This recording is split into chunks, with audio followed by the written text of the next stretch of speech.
To be honest with you, I don't really remember the first Mean Girls. I mean, I've seen it, but I've only seen it once. I saw it when it came out way back in 2004. So I think the fact that I remember any of it speaks very highly for the film. Why did I never revisit it?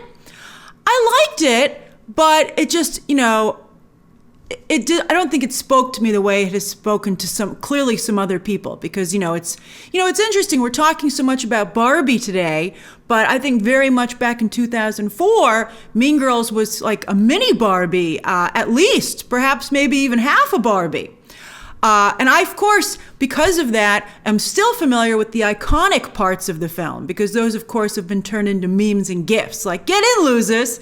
That's fantastic. I even used that for a Mandalorian poster frame with season 3, as some of you might recall. So I couldn't tell you how faithful this movie is to the original, beyond the fact that it does at least hit those iconic moments.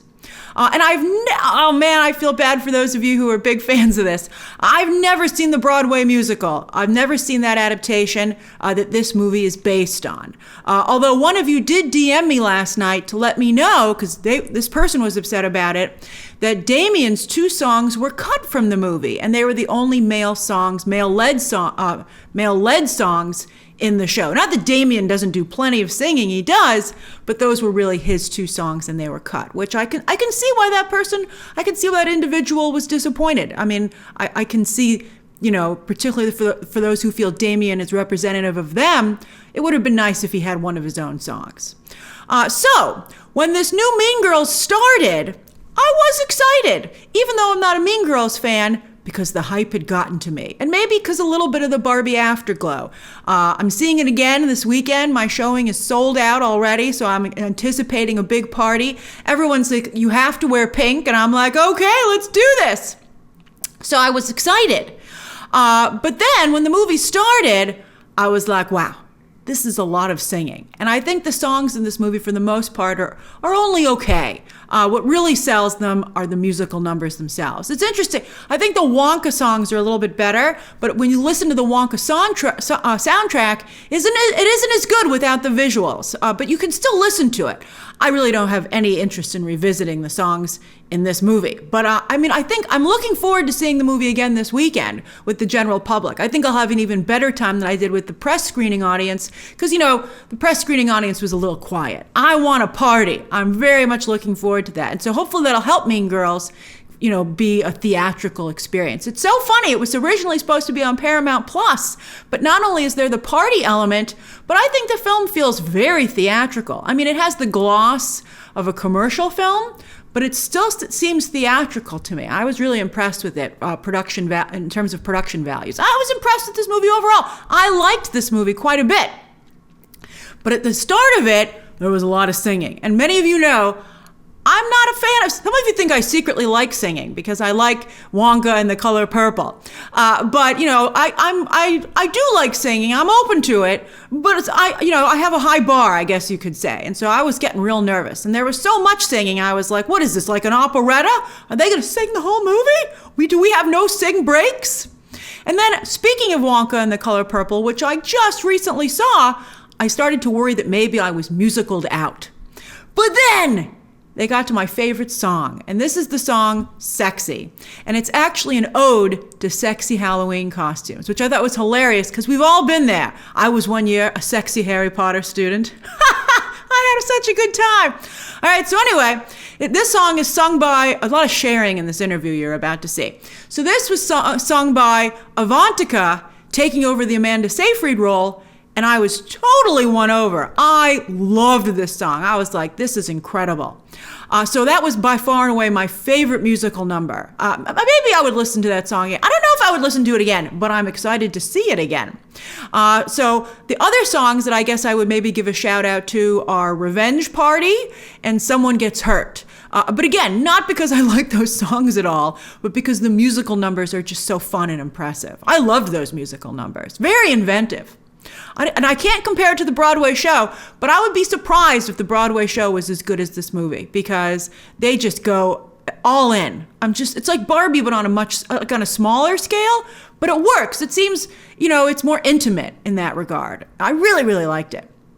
Also, the iconic Santa dance number is, of course, in this movie, but they made a huge change to it, and it made me laugh so hard. But then also, I thought it was very powerful. I was like, ha ha, ooh, I see what you did there. Oh, so funny. One of the funniest things I ever saw. I guess because it had that high school aspect to it.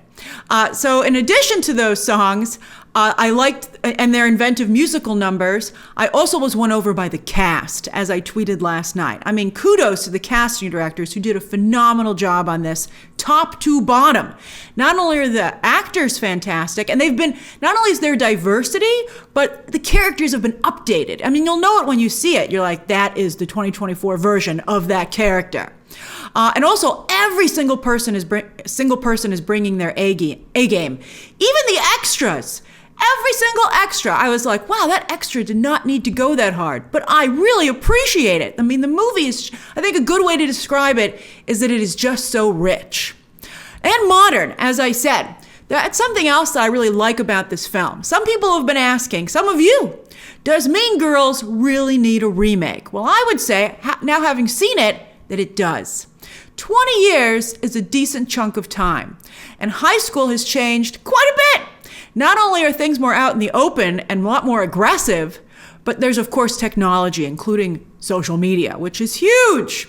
And this Mean Girls is very much, it includes all that, which I think makes it, like, I would describe it as more. It's just more than the 2004 version in every single way possible. And again, when you see it, you'll be like, oh yeah, that's more. Credit for that not only goes to the cast, this updating it, but directing duo Samantha Jane and Arturo Perez, their first feature film for both. I'm really impressed with their work, particularly for their first feature film. I'm like, wow!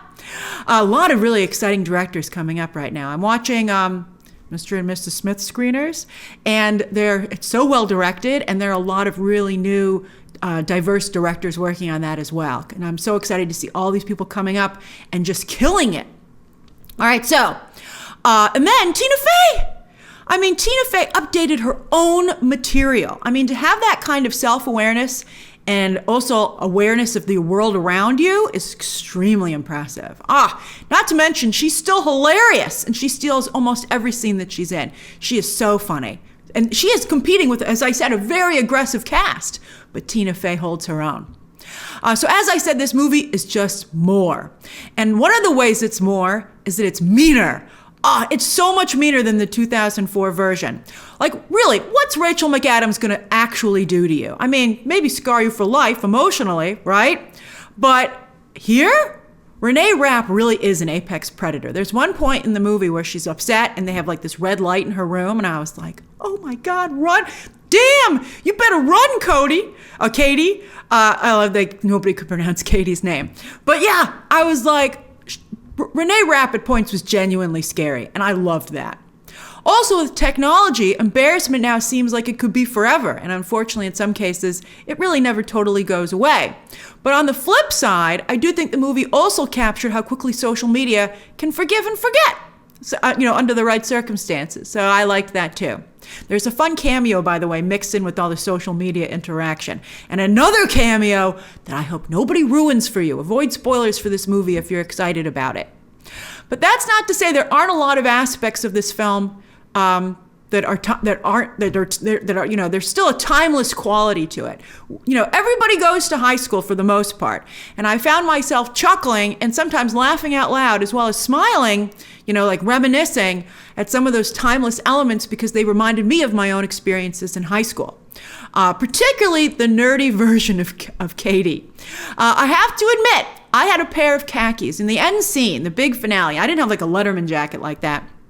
But she has a pair of tan khaki pants on. And I was like, I had those exact same pants in teal green. And it was a whole outfit. I had a matching sweater and then a checked shirt in the same green, white and green check shirt that went underneath it. And I remember, my mom picked it out for me. And I remember our senior year, I think it was, I was standing wearing that outfit, reading a sign in the lobby of my high school. And I was like, why am I dressed like this? Because, everybody else dressed, tried to be like really cool and stuff. And I'm like, why am I wearing this teal green golf ensemble? But now that I look back, I really loved that outfit, and I'm glad that my mom got it for me. But it really brought all those emotions back.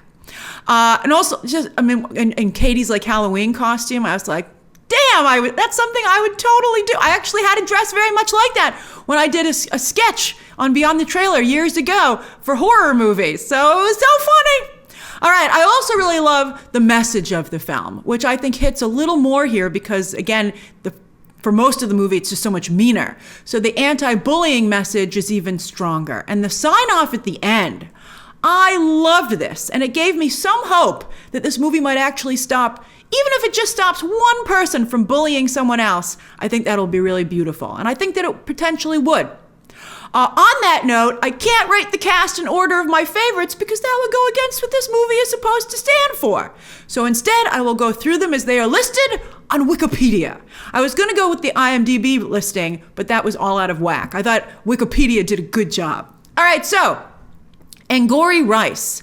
Very different from Lindsay Lohan, but in some ways, because in some ways she's almost the reverse of Lindsay Lohan. Like Lohan seemed already like a plastic in some ways. Like you were just waiting for her glow up. You were like, she's going to be amazing. But with Rice, I didn't know if she could be a plastic, but she was a great, well, she did transition to being a plastic as an actress, but here's where it was really sophisticated and I think had more depth than the original film. And that's to see Rice made up with her like seeming younger than Lindsay Lohan and more innocent. It made the glow up seem wrong. You were like, oh no, you're still a little kid. What are you doing? Renee Rapp. You know, at first I wasn't sure about her, and she comes from the Broadway cast, not I don't believe the beginning, but later on. But wow, with all due respect to Rachel McAdams, who of course is iconic in the role, I like Rapp's version better. I mean, not only is Rapp so good at being an apex predator, but she has range. I was really impressed with her range as the movie progressed. She not only has some really great, she's not only come across as vulnerable, but she's extremely funny. She's very comedic. She's very skilled as a comedic actress. And they gave her a great new joke at the end of the movie that was hilarious. My whole audience erupted in laughter. It was brilliant. I was like, that was a good one, Tina Fey. And Rapp for delivering it. Ollie Cravajo. I'm so happy for Moana, in large part because Disney and The Rock won't let her be Moana anymore. So I'm glad she's been able to move on to, I think, another role that is going to really be associated with her going forward. She's a perfect Janice. And this time, by the way, my audience really also liked this, that they allowed Janice to be, very clearly LGBT, particularly at the end of the movie. They really made that clear, and that was a great addition to the film. And also, I liked her artwork. I was like, well, you are very talented, Janice. No spoilers. All right, so anyway, Christopher Briney. He is an excellent choice for Aaron. I don't even remember Aaron from the first film. I had to go look him up. But I think it'll be harder for anybody to forget Christopher Briney. He's in a love triangle with Regina and Katie, and I was surprised with how much he was able to do with this role. I was like, wow, there are no small roles, only small actors, as the saying goes. Jaquel Spivey. This is how Wikipedia listed them. I kind of would put Jaquel obviously above, Christopher Briney, but again, I had to go with the Wikipedia list. So Jaquel Spivey, a really powerful presence in this movie. He is amazing. You could tell he was going to be amazing from the trailers, which he stole. Here, it's more balanced out, the whole movie, but he is just phenomenal. And while he didn't get his own songs, as I said, he does a ton of singing. And he has a very good bit, a new bit as well, which I thought was hilarious. He and Cravajo are an excellent team.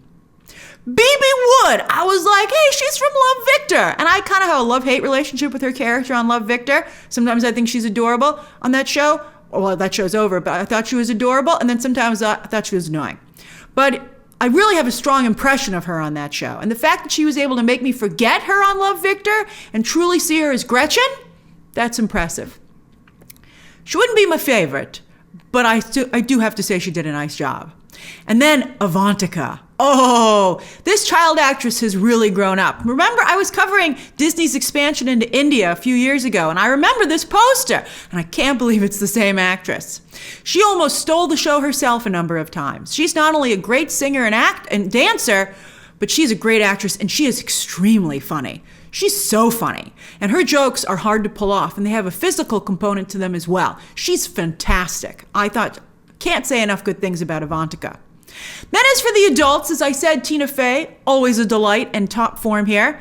And I really love Tim Meadows returning as well. I think he was even stronger here. Tim Meadows has never really been given the chance to shine, but occasionally he breaks through anyway, and this is one of those moments.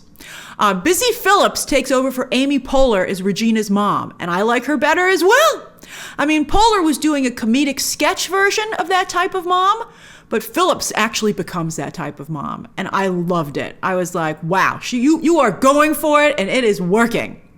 As for Jenna Fischer as Katie's mom, she does a really wonderful job too, and it's so nice to see her again. She doesn't work that much anymore after The Office. She doesn't need to. I mean, ka-ching when you get on a sitcom like that, but I've missed Jenna Fischer. I mean, she had so much nuance in this role. And I think just like Phillips, she actually becomes this type of mom instead of it being a spoof of this type of mom like the first movie. John Hamm and Ashley Park are great. John Hamm in particular, but most of his jokes were in the trailers. So funny. But their roles are ridiculously small. And part of me would like to see them expanded, but then at the same time, this movie is so jam-packed as it is, and this movie isn't about these characters, then I'm fine with the way things went down. But they were very, very funny with the few lines that they did have. So I ended up having so much fun with this movie. I was nervous at first, but I ended up loving it. This, in my opinion, is what a remake should be. I genuinely feel the original movie has been improved upon and updated to feel current. Kudos to everybody involved, because it truly was a team effort. So that's my review of Mean Girls 2024. You know, it's funny. Mean Girls, very much 2024. I think the year should be included in the title, to be honest with you, like Blade Runner, right? I think this is so 2024. You know, Barbie really invoked intentionally like the 1950s and 60s when Barbie was created, and had a timeless quality as well. But this Mean Girls, this is like a time capsule. But just like 2004 was for 2004, now it's for 2024. And another 20 years from now, I wouldn't be surprised if they remade it again. All right, so that's again my review of Mean Girls 2024. Share your thoughts down below, subscribe today, and of course, as always, you can check out some more videos right now.